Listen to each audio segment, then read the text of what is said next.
दोस्तों अगर आपकी कार के ऊपर गलती से रोड रोलर चढ़ जाए तो क्या हो सकता है? सोच सकते हो, समझ सकते हो, जान सकते हो कि क्या हो सकता है?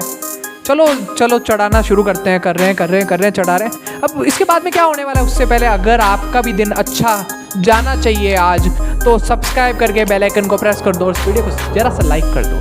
तो देखो दोस्तों, इसको रोड रोलर को ऊपर चढ़ा दिया है, चढ़ा रहे हैं। चढ़ाते ही इसके बाद में सब कुछ तहस नहस हो गया। इसका जो आगे वाला रेडिएटर है, जो इंजन है, जो भी सब कुछ जो कुछ भी है, कचुम्बर सा बन गया है इस कार का। ओ हो खतरनाक। मिलता हूँ नई वीडियो में, तब तक के लिए जय श्री राम।